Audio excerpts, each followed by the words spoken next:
एक दोस्त ने दूसरे दोस्त की जिंदगी बर्बाद कर दी। दोस्तों, ऐसा कहा जाता है कि दोस्त आवश्यकता पड़ने पर एक दूसरे के लिए जान भी देने को तैयार हो जाते हैं, पर कई बार इसका उल्टा देखने को मिलता है। ऐसा ही साक्षी के साथ हुआ। कई बार हम अपने जीवन में कोई न कोई ऐसा फैसला ले लेते हैं जिसे लेकर हमें जीवन भर पछतावा होता रहता है। लेकिन कुछ का प्रभाव थोड़े समय तक रहता है, तो कुछ को हम जिंदगी भर नहीं भुला पाते। पछतावा काफी दर्दभरा भी होता है। केवल एक गलती मात्र से उपजी ये भावना हमें जिंदगी में खुशी और अपने सपनों को पूरा करने से रोक लगा देती है। मेरे साथ भी ऐसा ही हुआ है। मैंने भी एक ऐसा फैसला लिया और मैं उसके पछतावे से जिंदगी भर नहीं उबर सकूंगी। इसने मेरी पूरी लाइफ खराब कर दी। प्रेम, फ्रेंड, रिलेशन आदि कुछ भी मेरी लाइफ में नहीं रहे। मैंने अपनी फ्रेंड का भरोसा तोड़कर उसके पति से शादी की और बाद में मुझे बेहद मुश्किलों का सामना करना पड़ा। मेरी फ्रेंड का नाम साक्षी है। मैं और साक्षी कॉलेज में बेस्ट फ्रेंड्स थे। वो मेरा सपोर्ट सिस्टम थी और उसके बिना मैं बिल्कुल अधूरी सी महसूस होती थी। उसकी पर्सनैलिटी काफी ब्राइट थी और वो बहुत ज्यादा खूबसूरत थी। ये दूसरों को उसकी ओर बड़ी ही सरलता से आकर्षित कर लेती थी। दूसरों के साथ वो काफी आसानी से घुल मिल जाती थी। उसकी ये खूबियां कभी कभी मेरे मन में द्वेष उत्पन्न कर देती थी, लेकिन मैंने कभी ये जिक्र नहीं होने दिया और न ही इसका हमारी दोस्ती पर कोई प्रभाव पड़ा।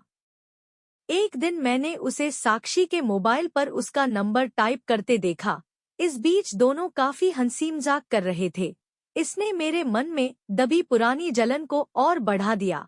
मेरे लिए ये सहन करना काफी कठिन था कि मेरी दोस्त और मेरा बॉयफ्रेंड फ्लर्ट कर रहे हैं और वो दोनों मुझे धोखा दे रहे हैं। मैंने उससे इस विषय में कोई बात नहीं की क्योंकि मैं दोस्त नहीं खोना चाहती थी और इसलिए ही मैंने अपने बॉयफ्रेंड से ब्रेकअप कर लिया। कॉलेज समाप्त होने के कुछ वर्ष बाद हम दोनों को एक ही शहर में नौकरी करते हुए मिले और हम फिर से पहले की तरह साथ में समय बिताने लगे। हमारा बॉन्ड पहले से भी ज्यादा गहरा हो गया था। हम दोनों साथ में पार्टी करते थे, शॉपिंग पर जाते थे और आवश्यकता के समय हमेशा एक दूसरे के लिए मौजूद रहते थे। असफल रिश्ते में रहने के बाद मैं खुद को नॉर्मल ट्रैक पर लाने की कोशिश कर रही थी।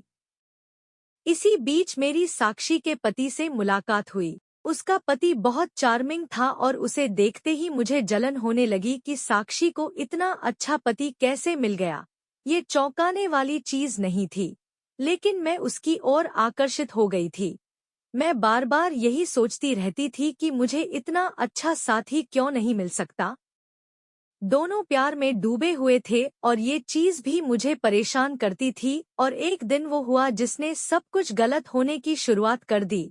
मैं साक्षी के घर गई थी। साक्षी ने मेरे से कॉफी के बारे में पूछा और वो कॉफी लेने किचन में चली गई थी। मैं व उसका पति अकेले थे। हमारे बीच अजीब सा टेंशन महसूस हुआ और अचानक हम दोनों ने किस किया।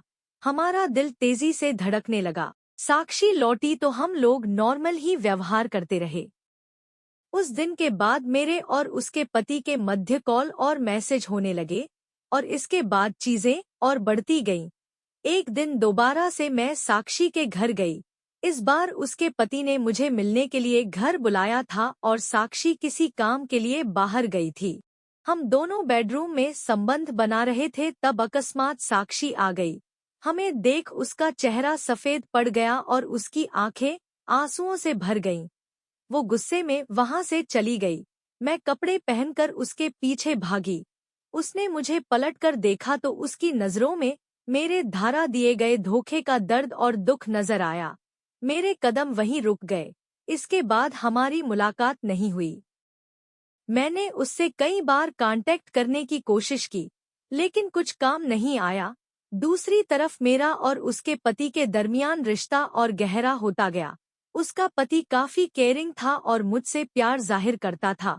मैं खुश थी। इन सब के मध्य तलाक फाइनल हुआ तो उसने मुझे प्रपोज किया और मैंने हाँ कहा।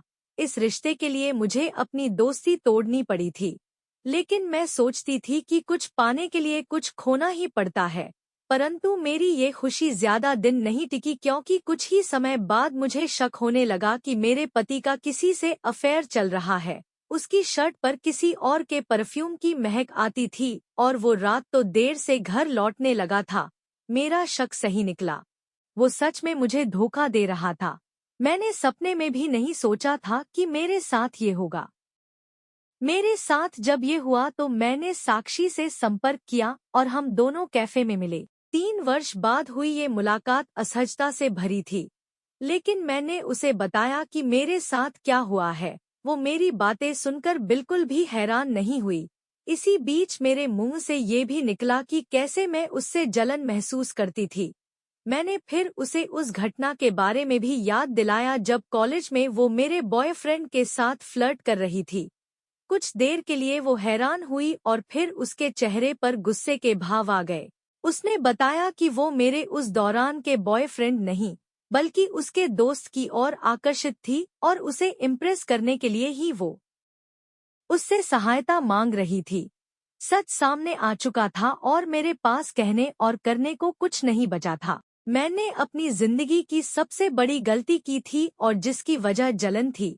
मैं बयान नहीं कर सकती कि मुझे इसका कितना पछतावा है, लेकिन मैं जानती हूँ कि अब सब तबाह हो चुका है और कुछ नहीं बदल सकता है।